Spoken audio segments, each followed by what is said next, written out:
Shalom, apa kabarnya saudaraku sekalian? Kiranya kasih Tuhan Yesus menyertai kita. Sebelum kita menyambut sapaan firman Tuhan, mari kita saat teduh sejenak.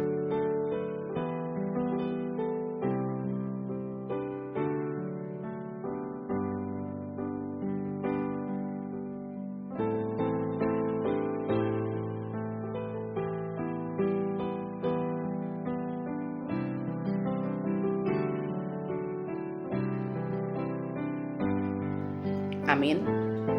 Sapaan firman Tuhan untuk kita hari ini tertulis dalam kitab Kisah Para Rasul pasal 9 ayat 1 sampai 6. Berubah oleh perjumpaan dengan Yesus. Pengetahuan kita tentang sesuatu hal sangat terbatas, apalagi pengetahuan tentang Allah yang maha besar dan karya-karyanya yang begitu dahsyat. Karena itu, pengetahuan kita tentang sesuatu hal termasuk agama kita sendiri tidak dapat menjadi dasar untuk menghakimi yang lain. Sejarah mencatat bahwa fanatisme terhadap agama ini banyak merusak kehidupan manusia.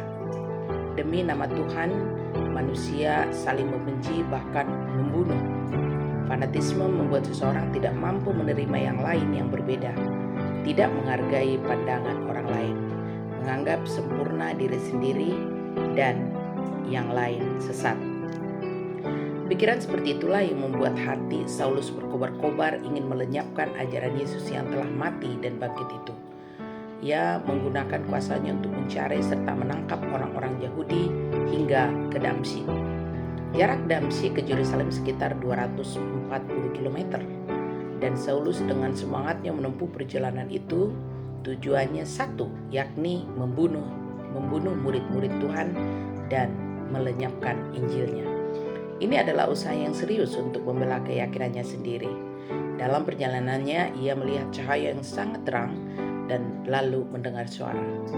Saulus, Saulus, mengapakah engkau menganiaya aku? Cahaya dan suara itu telah membuatnya tidak berdaya. Ia menjawab suara yang tidak dikenalnya itu dengan berkata, "Siapakah engkau, Tuhan?" Saulus tidak segagah sebelumnya yang merasa berkuasa. Yesus menangkap Saulus. Semua kebanggaannya runtuh seketika. Saulus pun menyerah kepada Yesus untuk menjadi muridnya yang sejati. Inilah suara nas itu.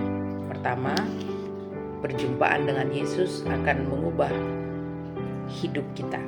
Kedua, jalan Tuhan sulit kita pahami, maka yang dapat dilakukan oleh manusia adalah belajar mengerti kehendak Allah.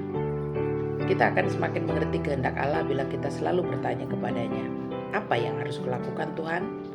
Ketiga, rencana dan rancangan Allah tidak dapat dibatalkan oleh kuasa manusia. Para penguasa Yahudi menangkap dan membunuh Yesus, tetapi Yesus yang dibunuh itu telah bangkit.